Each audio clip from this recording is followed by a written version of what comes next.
ഞാനിതിങ്ങനെ വീട്ടിൽ പറയുന്നതായിരുന്നു തന്നെ.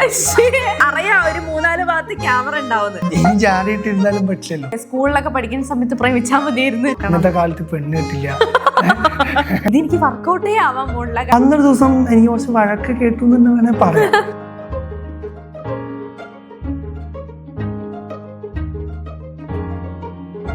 Hello guys, അപ്പൊ ഞങ്ങൾ ഇന്ന് വന്നിട്ടുള്ളത് ഞങ്ങൾ കണ്ടുമുട്ടിയ സ്റ്റോറി പറയാൻ വേണ്ടിയിട്ടാണ് അല്ലേ? അതെ. അപ്പോൾ എൻഗേജ്മെന്റിന്റെ വീഡിയോ ഒക്കെ വന്ന സമയത്ത് കുറേ ആൾക്കാർ ചോദിക്കുന്നുണ്ടായിരുന്നു എങ്ങനെയാണ് ഞങ്ങൾ കണ്ടുമുട്ടിയത്, ലവ് മാരേജ് ആണോ അറേഞ്ച് മാരേജ് ആണോ, കുറേ കാലമായിട്ട് പരിചയമുണ്ടോ, അങ്ങനത്തെ കുറേ ക്വസ്റ്റ്യൻസ് ഒക്കെ ഉണ്ടായിരുന്നു. അപ്പോൾ ഞങ്ങൾ രണ്ടുപേരും കൂടി ഇന്ന് ഇരുന്നിട്ട് ഇതുവരെയുള്ള കഥ പറഞ്ഞു തരാൻ പോവാണ് അല്ലേ? അതെ. അവലായിട്ട് രണ്ട് വീഡിയോയിൽ മാത്രമേ വന്നിട്ടുള്ളൂ. ഒന്ന് നമ്മൾ ഇൻട്രൊഡ്യൂസ് ചെയ്തതിൽ അതിൽ ജസ്റ്റ് പേരും പിന്നെ ജോലി എന്താന്ന് പറഞ്ഞ സ്ഥലവും പറഞ്ഞ്, പിന്നെ എൻഗേജ്മെൻറ്റിൻ്റെ വീഡിയോയിൽ മാത്രമേ വന്നിട്ടുള്ളൂ. പിന്നെ ഷാമിൻ്റെ എൻഗേജ്മെൻറ്റിന് വന്ന് വേറെ ഒന്നിലും വന്നിട്ടില്ല. അതുകൊണ്ട് ആർക്കും കാര്യമായിട്ട് ഒരു ഡീറ്റെയിൽസ് അറിഞ്ഞൂടാ. അപ്പോൾ ഇന്ന് ഞങ്ങൾ കണ്ടുമുട്ടിയ കഥയും പിന്നെ എങ്ങനെയാണ് ഈ ഒരു സ്റ്റേജിലേക്ക് എത്തിയെന്നൊക്കെ ഉള്ളത് വിശദമായിട്ട് ഞങ്ങൾ പറയാൻ പോവാണ്. തുടങ്ങാം, പറയട്ടെ. എനിക്ക് ശരിക്കും ഇപ്പോഴൊന്നും കല്യാണം കഴിക്കണം എന്നുള്ള ആ ഒരു മൈൻഡേ ഇല്ലായിരുന്നു. അപ്പോൾ ഞങ്ങളിങ്ങനെ ഫ്രണ്ട്സൊക്കെ ആയി ഇങ്ങനെ ചാനലൊക്കെ ആയിട്ട് അങ്ങനെ പോവല്ലേ. പക്ഷെ അതിൻ്റെ ഇടയിൽ ഇങ്ങനെ ഷാമീൻ്റെ പ്രോഗ്രാമിൻ്റെ കാര്യങ്ങളൊക്കെ ഇങ്ങനെ സംസാരമായി. അതായത് ഷാമീൻ്റെ ഇങ്ങനെ പ്രോഗ്രാം നടത്തണ്ടേ എന്നുള്ള സംസാരം ഇതൊക്കെ ആയി വന്നപ്പോഴാണ് എല്ലാവർക്കും ആ ഒരു, അതായത് കല്യാണം കഴിക്കാറായി അങ്ങനത്തെ ഒക്കെ ഒരു ഇങ്ങനെ സെറ്റിൽ ആവണം എന്നൊക്കെ ഉള്ള ആ ഒരു മൈൻഡ് അങ്ങനെ വന്നു തുടങ്ങിയത്. പിന്നെ വീട്ടിലും ഇങ്ങനെ പറയുന്നുണ്ട് കേട്ടോ. കാര്യം വീട്ടിലിങ്ങനെ എല്ലാവരും ഇങ്ങനെ പറയും, അതായത് കുറേ കാലമായിട്ട് ഇങ്ങനെ പറഞ്ഞുകൊണ്ടിരിക്കുന്നുണ്ട്.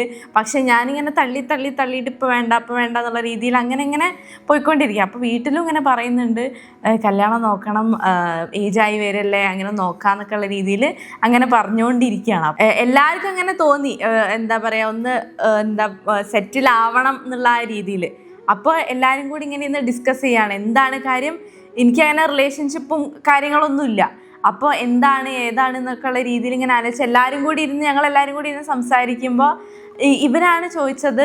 പിന്നെ വീട്ടിൽ നിന്നൊക്കെ ചോദിച്ച് മാട്രിമോണി തുടങ്ങിയാലോ എന്നുള്ള രീതിയിൽ ചോദിച്ചപ്പോൾ ഞാൻ ആദ്യം കുറേ വേണ്ട കാര്യം എനിക്ക് അറിയാത്ത ആൾക്കാരാണ്, എങ്ങനെ അത് പോകുമെന്നൊന്നും എനിക്കൊരു ഐഡിയ ഇല്ല.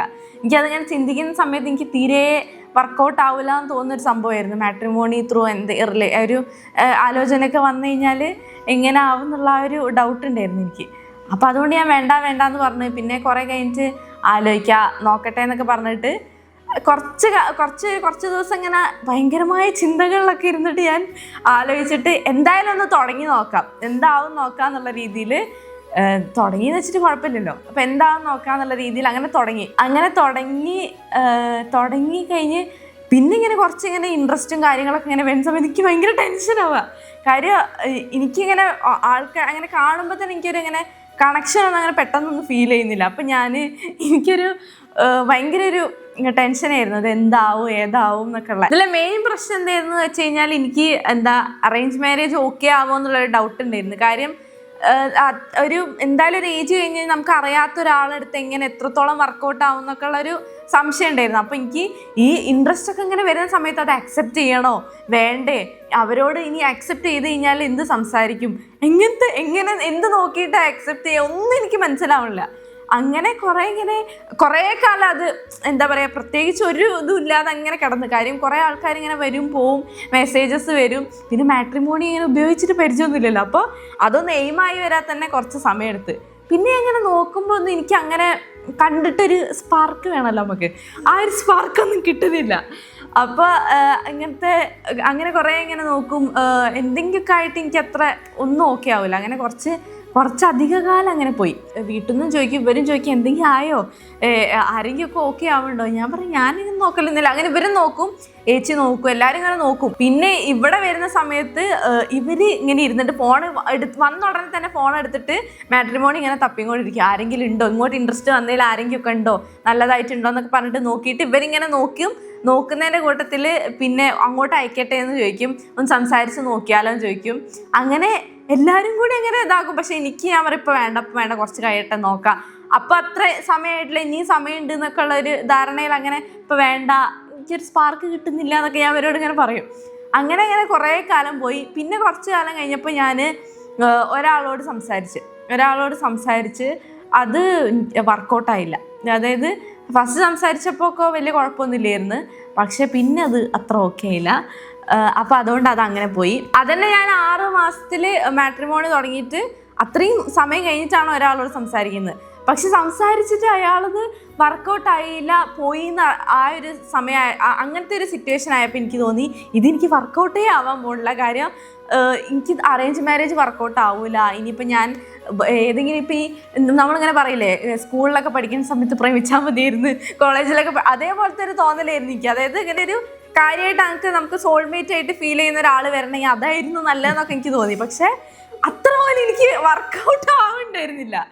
അപ്പോൾ അയാളോട് സംസാരിച്ചപ്പോൾ എൻ്റെ ഉള്ള കോൺഫിഡൻസും കൂടെ പോയി. പിന്നെ നമ്മൾ ഇങ്ങനെ അവരായിട്ട് സംസാരിച്ചപ്പോഴാണ് എനിക്ക് ഇങ്ങനെ മനസ്സിലായത്, അതായത് നമ്മൾ പെട്ടെന്ന് അങ്ങനെ ഒരാളങ്ങനെ വിശ്വസിക്കാനും പറ്റില്ല. നമ്മൾ പറയുന്നത് തന്നെ പ്രവൃത്തിയിൽ വരിക എന്നൊക്കെ ഉള്ളത് നമുക്ക് കുറച്ചധികം കാലം സംസാരിച്ച് കഴിഞ്ഞാൽ അത് ചിലപ്പോൾ അത് അങ്ങനെ തന്നെ ആയിരിക്കില്ല, അതായത് പറയുന്നതായിരിക്കില്ല പ്രവർത്തിക്കുക. അപ്പം അങ്ങനെയൊക്കെ റിയലൈസേഷൻ ആയിരുന്നു എനിക്ക്. അപ്പോൾ അത് കഴിഞ്ഞപ്പോൾ ഞാൻ കുറച്ച് നേരം ശരി എന്നല്ല മാട്രിമോണി അവിടെ നിൽക്കട്ടെ എന്നുള്ള ഒരു തോട്ടായി. പിന്നെ ഞാൻ കുറച്ച് കാലത്തേക്ക് ആ ഭാഗത്തേക്ക് പോയിട്ടില്ല. എല്ലാവരും ചോദിക്കും, ഇവർ ചോദിക്കും എന്താ നോക്കാത്ത എന്താ. അപ്പോൾ എനിക്കിപ്പോൾ വേണ്ട. ഇപ്പോൾ തുടക്കത്തിലുള്ളതിനെക്കാട്ടും കുറച്ചും കൂടെ കഷ്ടമായി കാര്യം എനിക്ക് വേണ്ട എന്നുള്ള ഒരു തോട്ടനായി. പിന്നെ കുറച്ച് സമയത്തേക്ക് അതായത് ഇങ്ങനെ കൺഫ്യൂസ്ഡ് ആയിരുന്നു ഇങ്ങനത്തെ ഒരാൾ എന്നുള്ളതിൻ്റെ ഒരു ഡൗട്ടിൽ. അത് കഴിഞ്ഞ് പിന്നെ ഞാൻ ഓക്കെ ആയിട്ടോ, എനിക്ക് പിന്നെ ഓക്കെ നോക്കാം, കാര്യമായിട്ട് നോക്കണം എന്നൊക്കെയുള്ള ആ ഒരു ചിന്തയായി. അമലേട്ടനും അങ്ങനെ തന്നെ ആയിരുന്നു, ഇങ്ങനെ കല്യാണം കഴിക്കുക എന്നുള്ള അങ്ങനെ പെട്ടെന്ന് വേണം എന്നുള്ള ആഗ്രഹമുള്ള കൂട്ടത്തിലൊന്നല്ലായിരുന്നു. ഇപ്പോ എന്റെ കാര്യം പറയുകയാണെങ്കിൽ ഏകദേശം അഞ്ജുവിന്റെ കാര്യം പോലെ തന്നെയായിരുന്നു. എനിക്കങ്ങനെ പെട്ടെന്ന് കല്യാണം വേണമെന്നൊന്നും ആഗ്രഹം ഉണ്ടായ ഒരാളെന്നല്ലായിരുന്നു ഞാൻ. പിന്നെ എന്ന് പറയുന്നത് പ്രായമല്ലേ, പ്രായം പോകാണല്ലോ, കല്യാണം അനിവാര്യമാണല്ലോ. അപ്പോൾ വീട്ടിൽ നിന്ന് എല്ലാവരും പറയാൻ തുടങ്ങി, അതുപോലെ റിലേറ്റീവ്സും എല്ലാവരും പറയാൻ തുടങ്ങി കല്യാണം കഴിക്കണം, ഇനിയും വൈകി കഴിഞ്ഞാൽ ശരിയാവില്ല, ഇന്നത്തെ കാലത്ത് പെണ്ണ് കിട്ടില്ല. അപ്പൊ അങ്ങനെയുള്ള കാര്യങ്ങളായിരുന്നു.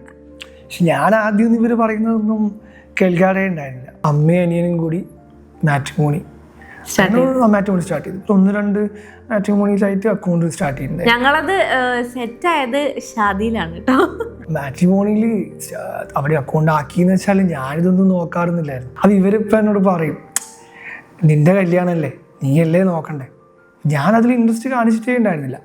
അനിയനും അമ്മയും തന്നെ ആയിരുന്നു എല്ലാ കാര്യവും എപ്പോഴും നോക്കിക്കൊണ്ടിരിക്കുന്നുണ്ടായിരുന്നു. അപ്പോൾ ഏകദേശം മാട്രിമോണിയിൽ അക്കൗണ്ട് ആക്കി 2-3 മാസമൊക്കെ ആയ സമയത്ത് അനിയനും അമ്മയൊക്കെ ഭയങ്കരമായിട്ട് പറയാൻ തുടങ്ങി, ഇങ്ങനെ നിനക്ക് വേണ്ടിയിട്ടല്ലേ ഇതെല്ലാം ചെയ്യുന്നേ, നീ എന്താ ഇതൊന്നും നോക്കാത്തെന്നുള്ള രീതിയിൽ പറയാൻ തുടങ്ങി. കുറച്ച് ഇൻട്രസ്റ്റ് കാണിക്കുന്നു, കുറച്ച് ഇൻട്രസ്റ്റ് കാണിക്കുന്ന ആ രീതിയിൽ. അപ്പോൾ അതിനുശേഷം അന്നൊരു ദിവസം എനിക്ക് കുറച്ച് വഴക്ക് കേട്ടു എന്ന് തന്നെ വേണേൽ പറയാം. അപ്പോൾ അതിനുശേഷമായിരുന്നു ഞാൻ മാട്രിമോണി ജസ്റ്റ് എടുത്ത് ഇങ്ങനെ കുറച്ച് പ്രൊഫൈൽ ഇങ്ങനെ സ്ക്രോൾ ചെയ്യുന്ന സമയത്ത് ഞാൻ അഞ്ജുവിൻ്റെ പ്രൊഫൈൽ ഞാൻ കണ്ടിട്ടുണ്ടായിരുന്നു. അപ്പോൾ കണ്ടു, അപ്പോൾ നല്ലൊരു കുട്ടി എന്ന് തോന്നി. പക്ഷെ എന്നാലും ഞാൻ പറയില്ല, അപ്പോഴും എൻ്റെ മൈൻഡിൽ ഇത് വേണോ അല്ലെ കല്യാണം കഴിക്കാനുള്ളൊരു പക്വതയൊക്കെ എനിക്ക് ആയോ, അല്ലെങ്കിൽ ഇതൊക്കെ എനിക്ക് പറ്റുമോ എന്നുള്ളൊരു ചിന്തയായിരുന്നു എനിക്ക്. അപ്പോൾ ഞാനൊന്നും അത് കണ്ടു, ഞാൻ അങ്ങനെ വിട്ടു.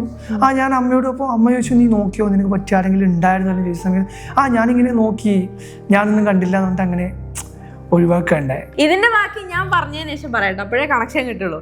അപ്പൊ ഞാൻ ഇപ്പുറത്തെ സൈഡിൽ എന്താന്ന് വെച്ചാൽ ഞാൻ പിന്നെയും കൺഫ്യൂഷനിലാണ്, ഇത് വേണോ വേണ്ടേ നോക്കണോ എന്നൊക്കെയുള്ള രീതിയിലായിരുന്നു. പിന്നെ ഞാൻ അങ്ങനെ ആലോചിച്ചിട്ട് നോക്കാം, സെറ്റാക്കാം എന്നുള്ള രീതിയിൽ, വർക്കൗട്ട് ആവാൻ നോക്കാം എന്നൊക്കെയുള്ള രീതിയിൽ ഞാൻ പിന്നെയും ബാക്ക് ടു ഇതിലേക്ക് തന്നെ ഓക്കെ ആയി. ഇവരും ഇങ്ങനെ ചോദിക്കും, ഇടയ്ക്കിടയ്ക്ക് മാട്രിമോണി എടുത്ത് നോക്കും, പിന്നെ ഏച്ചിയും ചോദിക്കും. അങ്ങനെ ഇടയ്ക്കിടയ്ക്ക് ഇങ്ങനെ പിന്നെയും ഇങ്ങനെ ഓരോരുത്തരെ നോക്കുകയൊക്കെ ചെയ്യും. പിന്നെ ഞാൻ ബാക്ക് ടു നോർമൽ നോക്കാം എന്നുള്ള ആ രീതിയിലേക്ക് തന്നെ ആയി. അങ്ങനെ ഒരു ദിവസം ഞാൻ സല്ലുവിൻ്റെ വീട്ടിലാണ് ഷൂട്ട്. അപ്പം അന്നിങ്ങനെ ഷൂട്ടിന് നിൽക്കുന്ന സമയത്ത് സല്ലു എന്ത് ചെയ്യുന്ന വെച്ചാൽ കൂടുതൽ സല്ലു ആണ് ഇടയ്ക്കിടയ്ക്ക് ഇങ്ങനെ എടുത്ത് നോക്കുക. അപ്പോൾ സല്ലു ഇങ്ങനെ നോക്കുന്ന സമയത്ത് ഒരു പ്രൊഫൈൽ കണ്ട്. അപ്പോൾ ആ പ്രൊഫൈൽ കണ്ടിട്ട് ഞാൻ അവിടെ അമ്മേൻ്റെ അടുത്ത് എന്തോ കഥ പറഞ്ഞു നിൽക്കുക. അപ്പോൾ എന്നോട് പറഞ്ഞ് ഇങ്ങോട്ട് വാന്ന് പറഞ്ഞ് വിളിച്ച്, എന്നിട്ട് എനിക്കിങ്ങനെ ഫോട്ടോ കാണിച്ചു തന്ന്. അപ്പോൾ അമലിൻ്റെ പ്രൊഫൈലായിരുന്നു കേട്ടോ അത്. ഫോട്ടോ കാണിച്ചു തന്നിട്ട് എന്നോട് ചോദിച്ച് ഇതെങ്ങനെ ഉണ്ടെന്ന് ചോദിച്ച്. അപ്പോൾ ഞാൻ പറഞ്ഞ് കൊള്ളാം എന്നുള്ള രീതിയിൽ ഞാൻ പറഞ്ഞു. അതായത് ഞാൻ അതുവരെ ഞാൻ പറഞ്ഞത് എനിക്കൊരു കണക്ഷൻ സ്പാർക്ക് ആയിരുന്നു വേണ്ടത്. അപ്പോൾ കണ്ടു കഴിഞ്ഞപ്പോൾ എനിക്ക് ആ ഒരു ഒരു കണക്ഷനൊക്കെ കിട്ടി. അപ്പോൾ ഞാൻ ഓക്കെ, ഞാൻ പറഞ്ഞു എന്നാൽ ഓക്കെ എന്ന് പറഞ്ഞു. അപ്പോൾ എന്നോട് പറഞ്ഞു ഞാൻ അയച്ചു നോക്കട്ടെ, ഇത് റിക്വസ്റ്റ് അയക്കട്ടെ എന്ന് പറഞ്ഞു. അപ്പോൾ ഞാൻ പറഞ്ഞു ശരി അയക്കി, അപ്പോൾ സംസാരിച്ച് നോക്കുകയാണെങ്കിൽ സംസാരിക്കുക, അതായത് ഇങ്ങോട്ട് ഓക്കെ ആണെങ്കിൽ സംസാരിച്ച് നോക്കാന്നുള്ള രീതിയിൽ റിക്വസ്റ്റ് അയച്ചിട്ട് അത് ഉച്ചയൊക്കെ ആകുമ്പോഴേക്കല്ലേ സലു, ഉച്ച വൈകുന്നേരം ആകുമ്പോഴേക്കും, അതായത് ഞങ്ങൾ ഷൂട്ടിൽ തന്നെയാണ് ഉള്ളത്. ആ സമയത്ത് റിക്വസ്റ്റ് അക്സെപ്റ്റ് ആയി. ഞാൻ റിക്വസ്റ്റ് അയക്കുന്നതിന്റെ ആ 2 ദിവസം മുന്നേ ആട്ടോ എന്റെ പ്രൊഫൈല് കണ്ടുപോയി എന്ന് പറഞ്ഞത്. എന്നിട്ട് എന്തായി സംഭവം? ആരാ അക്സെപ്റ്റ് ചെയ്തേ? എന്നിട്ട് എന്നോട് പറഞ്ഞു ഇങ്ങനെ ആലോചന വന്നിട്ടുണ്ട്, ഞങ്ങളത് അക്സെപ്റ്റ് ചെയ്തിട്ടുണ്ട്, നല്ല കുട്ടിയാണ്, അച്ഛനും അമ്മക്കും അനിയനും എല്ലാവർക്കും ഭയങ്കര ഇഷ്ടമായി. എന്താ പറയാ വെച്ചാൽ എന്നെക്കാളും കൂടുതൽ ഇഷ്ടമായത് എന്റെ വീട്ടുകാർക്കാണ്. അപ്പൊ കണ്ടിട്ടില്ലല്ലോ, അപ്പൊ ജസ്റ്റ് അറിയില്ലല്ലോ, ആ ഒരു ടൈമിലെ കാര്യമാണ് പറയുന്നത്. എന്നോട് ഇങ്ങനെ വന്നിട്ടുണ്ട്, അക്സെപ്റ്റ് ചെയ്തു, അത് നോക്കണം എന്ന് പറയുന്നുണ്ടായിരുന്നു വീട്ടിൽ. അപ്പോൾ ഞാൻ ആദ്യം ഇങ്ങനെ ഇതുപോലെ എപ്പോഴും പറയുന്ന കാര്യമാണ്, ഇങ്ങനെ ഒരു ആലോചനകൾ ഇങ്ങനെ വരുന്നുണ്ടാവും, അവർ അക്സെപ്റ്റ് ചെയ്യുന്നുണ്ടാവും. പക്ഷെ ഞാനങ്ങനെ എല്ലാ സമയത്തൊന്നും ഇവർ പറയുന്ന പോലെ ശ്രദ്ധിക്കാനൊന്നും നിൽക്കാറുന്നില്ല. പക്ഷെ അന്ന് കുറച്ച് വീട്ടിൽ നിന്ന് കാര്യമായിട്ടായിരുന്നു പറഞ്ഞിട്ടുണ്ടായിരുന്നത്, നോക്കിയേ പറ്റൂന്ന രീതിയിൽ. അപ്പോൾ ഞാൻ നോക്കിയപ്പോഴാണ് ഇതിനു മുമ്പ് കണ്ട പ്രൊഫൈലാണല്ലോ. എന്ത് തോന്നി ഫസ്റ്റ് കണ്ടപ്പോ? ഇല്ല, ആദ്യം ശരിക്കത് എനിക്ക് വിശ്വാസം വന്നിട്ടില്ല. കാരണം ഇങ്ങനൊന്നും സംഭവിക്കുന്ന ആരും വിചാരിക്കുന്നില്ല. കോയിൻസിഡൻസ് അങ്ങനെ പറയാം. എന്നിട്ട് ഇഷ്ടായി? കുഴപ്പമില്ല, നമുക്ക് സംസാരിച്ചു നോക്കാണ്ട് നമുക്ക് ആരും എങ്ങനെയാണെന്നൊന്നും പറയാൻ പറ്റില്ലല്ലോ.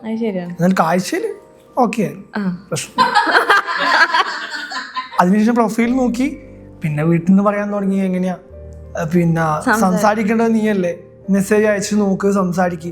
അവർ ഇങ്ങോട്ട് റിക്വസ്റ്റ് അയച്ചാണല്ലോ, അപ്പൊ അവർക്ക് താല്പര്യം ഉണ്ടായതുകൊണ്ടാണല്ലോ അയച്ചത്. അപ്പൊ മെസ്സേജ് അയക്കുന്നതിൽ തെറ്റില്ലല്ലോ, സംസാരിക്കാമല്ലോ. അപ്പൊ അങ്ങനെ പറഞ്ഞു. ഞാൻ ആദ്യം മടിച്ചു. പിന്നെ അവര് പറഞ്ഞുകൊണ്ട് തന്നെ ആദ്യം എന്റെ അനിയനാണ് ഹായ് അയച്ചത് അല്ലേ, എന്റെ അനിയൻ ഹായ് അയച്ചത്.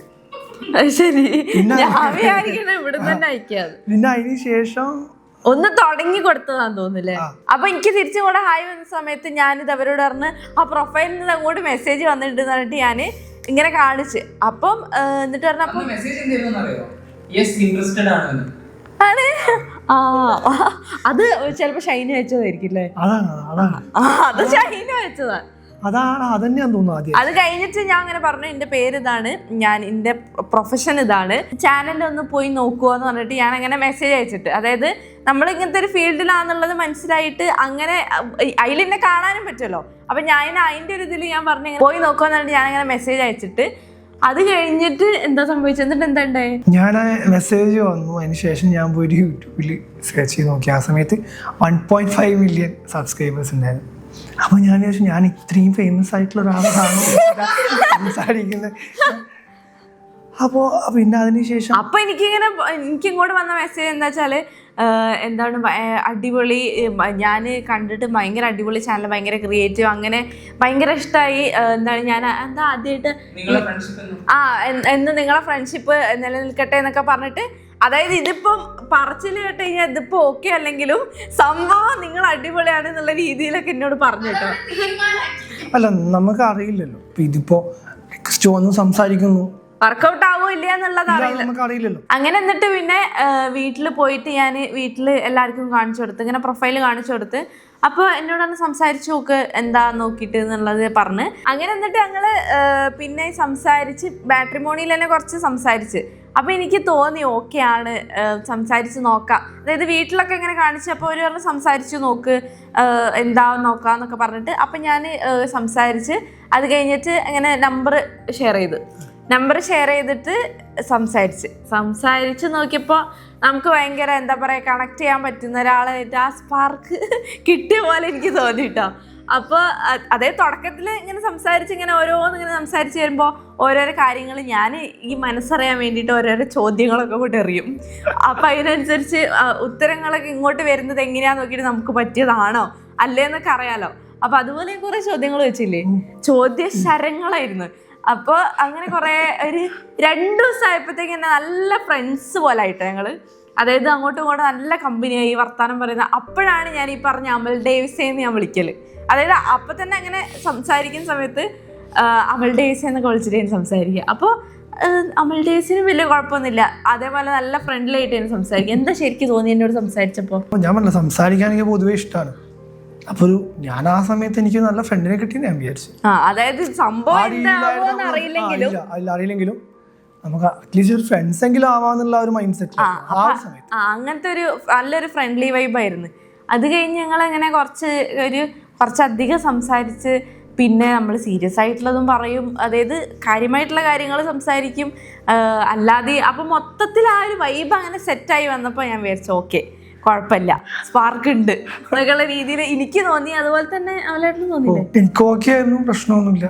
തുടക്കത്തിൽ തന്നെ അമലേട്ടന് വലിയ കുഴപ്പമൊന്നുമില്ലായിരുന്നു. പക്ഷെ ഞാൻ പറഞ്ഞ കാര്യമായിട്ട് എനിക്ക് സംസാരിച്ചു നോക്കണം, കുറച്ചധികം കാലം സംസാരിച്ചു കഴിഞ്ഞാലേ എനിക്ക് അങ്ങനെ ഡിസൈഡ് ചെയ്യാൻ പറ്റുമെന്നൊക്കെ ആയിരുന്നു ഞാൻ പറഞ്ഞിട്ടുണ്ടായിരുന്നു അല്ലേ? ഞാൻ പറഞ്ഞിട്ടുണ്ടായിരുന്നു എത്രയും സംസാരിച്ചോ, നിനക്ക് ഓക്കെ ആവുന്നുണ്ടെന്നുണ്ടെങ്കിൽ മാത്രം മുന്നോട്ട് പോയാൽ മതി, ഇല്ലെങ്കിൽ നമുക്ക് ഫ്രണ്ട്സ് ആയിട്ട് നല്ല രീതിയിൽ മുന്നോട്ട് പോകാം. ആ രീതിയിൽ അങ്ങനെ കൂടി പറഞ്ഞു. അതായത് ഞാൻ ചിലപ്പോൾ നമുക്ക് ഇങ്ങനെ തോന്നില്ല, സംസാരിച്ചിട്ട് പിന്നെ എന്തോ ഒരു കാരണം കൊണ്ടൊക്കെ നമുക്ക് വേണ്ടാന്ന് തോന്നി കഴിഞ്ഞ് കഴിഞ്ഞാൽ അതിനുള്ളൊരു സ്പേസ് വേണമല്ലോ. അപ്പം അങ്ങനത്തെ ഒരു സ്പേസ് ഞങ്ങൾക്ക് ഇടയിലുണ്ടായിരുന്നു. പിന്നെ നോർമലി അതിങ്ങനെ എന്താ പറയുക, ആ സംസാരിച്ച് ആ ഒരു ലൈന് മാറിയിട്ട് പിന്നെ ഒരു സ്നേഹത്തിന്റെ ലൈനിലോട്ട് അങ്ങനെ അല്ലേ, അങ്ങനെ പോയി. അങ്ങനെ ഞങ്ങൾ ഫോണിൽ സംസാരിക്കുന്ന പോലെ തന്നെയാണോ പെരുമാറ്റം എന്നൊക്കെ ഉള്ള ആ ഒരു ഡൗട്ടും കൺഫ്യൂഷനൊക്കെ എനിക്ക് ഉണ്ടായിരുന്നു കേട്ടോ. അത് പക്ഷേ ഒരു മീറ്റ് കഴിഞ്ഞപ്പോഴേ എനിക്കത് ഓക്കെ ആയി. പിന്നെ അത് കുറച്ച് കഴിഞ്ഞ് പിന്നെ എന്താ പറയുക, വീട്ടിൽ ഞാൻ പറഞ്ഞിങ്ങനെ ഓക്കെയാണ്, എനിക്ക് എന്തായിട്ട് തോന്നുന്നുണ്ട്, ഓക്കെയാണ്. അപ്പോൾ വീട്ടുകാർക്ക് ഭയങ്കര സന്തോഷമായി. ഇവരോട് ഇവരുടെ അടുത്ത് ഞാൻ ദിവസം വന്നിങ്ങനെ അപ്ഡേറ്റ് പറയും, ഇങ്ങനെയാണ് എനിക്ക് നന്നായിട്ടാണ് തോന്നുന്നത്, ഓക്കെയാണ്, വർത്തമാനം പറയുമ്പോൾ എനിക്ക് ഓക്കെ ആയിട്ട് തോന്നുന്നുണ്ട് എന്നൊക്കെ ഞാൻ അങ്ങനെ പറയും. ഞാനിതിങ്ങനെ വീട്ടിൽ പറയുന്നതായിരുന്നു, എനിക്ക് ഓക്കെ ആണ് എന്നല്ല. അല്ല, അവരെന്ത് വിചാരിക്കും, ഇനി ജാലിയിട്ടിരുന്നാലും പറ്റില്ലല്ലോ. അപ്പൊ ഞാൻ പറഞ്ഞു, അപ്പൊ വീട്ടുകാർക്ക് എല്ലാവർക്കും സന്തോഷം. പിന്നെ എന്താ നടന്നത് ചരിത്രം പെട്ടെന്നായിരുന്നു. അപ്പോഴത്തേക്ക് അത് നമ്മൾ പറഞ്ഞു കഴിഞ്ഞ് അടുത്ത ആഴ്ചയാണ് പെണ്ണ് കാണൽ ഉണ്ടായിരുന്നത്. അതിൻ്റെ അടുത്ത ആഴ്ച തന്നെ പെണ്ണ് കാണൽ. അത് ഞങ്ങൾക്ക് ഭയങ്കര ടെൻഷനായിരുന്നു കേട്ടോ. കാര്യം ഇങ്ങനെ കാണുന്ന പെണ്ണ് കാണൽ, ഒരുപാട് ആൾക്കാർ എല്ലാം കൂടെ ആയിട്ട് മൊത്തം ടെൻഷനായിരുന്നു. അന്ന് ഞാൻ ഇവിടെ വീട്ടിൽ പോകുന്ന സമയത്ത് ഏകദേശം 20 ആൾക്കാരുണ്ടായിരുന്നു വീട്ടില്. എനിക്കൊന്നും ഒരു വിരിവാടും കിട്ടലുണ്ടായിരുന്നു. മൊത്തത്തിൽ ഇങ്ങനെ ടെൻഷനിലായിരുന്നു. അത് നിങ്ങൾ വീഡിയോയിൽ കണ്ടിട്ടുണ്ടാവും. അതായത് അറിയാം, ഒരു 3-4 ഭാഗത്ത് ക്യാമറ ഉണ്ടാവുന്നത്. ക്യാമറ കാണുന്ന പേടിയുണ്ട്. പിന്നെ അതല്ലാതെ കുറെ ആൾക്കാർ, കാര്യം പെണ്ണ് കാണാൻ നോർമലി വരുന്ന സമയത്ത് വീട്ടിലുള്ള ആൾക്കാരെ ഉണ്ടാവും. എന്റെ വീട്ടിലൊരു ജാതക്കുള്ള ആളുണ്ടായിരുന്നു. അപ്പൊ അതിന്റെ നല്ല ഇല്ല, എല്ലാ ആൾക്കാരും എന്നെയാണല്ലോ നോക്കുക. അതെ, അതിന്റെ ഒരു ടെൻഷൻ ഉണ്ടായിരുന്നു. അങ്ങനെ എന്നിട്ട് പെണ്ണാണല് കഴിഞ്ഞ് അത് നിങ്ങൾ കണ്ടിട്ടുണ്ടാവും. പിന്നെ എൻഗേജ്മെന്റ് കഴിഞ്ഞു. ഇനിയിപ്പോൾ അത് അടുത്ത് കല്യാണം ആവാറായി. അങ്ങനെയാണ് ഗൈസ് ഞങ്ങളുടെ ഇതുവരെ ഉള്ള ഒരു ജേണി. 2 പേർക്ക് ഇപ്പൊ കല്യാണം വേണ്ടാന്നുള്ള ആ ഒരു രീതിയിൽ നിൽക്കുന്ന ആൾക്കാരായിരുന്നു. പക്ഷെ ഇങ്ങനെ ആ ഒരു ഫ്രണ്ട്ലി വൈബിൽ അറേഞ്ച് മാരേജിലൊക്കെ അങ്ങനെ കണക്ഷൻസ് ഒക്കെ ഉണ്ടാവും എന്നുള്ളത് ഇതോടുകൂടി ഞാൻ വിശ്വസിച്ചു. അപ്പൊ ഇതാണ് ഗൈസ്, നിങ്ങൾ ഇത്രയും കാലം ചോദിച്ച ഇവരുടെ ലവ് സ്റ്റോറി ചോദിച്ചിട്ടില്ലായിരുന്നോ? ഇതാണ് ഇവരുടെ ജേർണി. ഇവരത് ശരിക്കും അറേഞ്ച്ഡ് മാരേജ് ആണെങ്കിലും ഞങ്ങൾക്കൊരു ലവ് മാരേജ് പോലെയൊക്കെയാണ് ഫീൽ ചെയ്യുന്നത്. ഇവരെ കണ്ടു കഴിഞ്ഞാൽ ഞങ്ങൾക്ക് അങ്ങനെ തോന്നാറുള്ളൂ. 2 പേരും പരസ്പരം മനസ്സിലാക്കി കുറച്ചു കാലം സംസാരിച്ച് 2 പേരും കല്യാണം വേണ്ടാന്ന് പറഞ്ഞിരുന്ന ആൾക്കാരാണ്. ആ 2 ആൾക്കാർ ഇപ്പൊ വേണ്ടാന്ന് പറഞ്ഞു കേട്ടോ. ആ 2 പേരും കണ്ടുമുട്ടുന്നു, സംസാരിക്കുന്നു, കല്യാണം കഴിക്കാൻ പ്രതീക്ഷിതമായി കല്യാണത്തിലേക്ക് എത്തുന്നു. അത് ഭയങ്കര ഒരു കോയിൻസിഡൻസ് ആണ്. ഞങ്ങൾക്ക് ആലോചിക്കുമ്പോൾ ഞങ്ങൾ അതിരുന്ന് ഇങ്ങനെ വാചാലമായിട്ട് ഇങ്ങനെ പറയാറുണ്ട്. അപ്പൊ ഗൈസ്, ഇനിയിപ്പോ കല്യാണമൊക്കെ ആവാറായി, അതിന്റെ വിശേഷങ്ങൾ അപ്ഡേറ്റ്സ് ഒക്കെ ഇനി വരുന്നതായിരിക്കും. അപ്പോ ഇന്നത്തെ വീഡിയോ അത്രയേ ഉള്ളൂ. ഈ ഒരു വീഡിയോ നിങ്ങൾക്ക് ഇഷ്ടപ്പെട്ടിട്ടുണ്ടാവും വിചാരിക്കുന്നു. എല്ലാവരും കല്യാണത്തിന്റെ ഓരോ അപ്ഡേറ്റ്സിന് വേണ്ടി വെയിറ്റ് ചെയ്തിരിക്കുക. അപ്പൊ അത്രേ ഉള്ളൂ.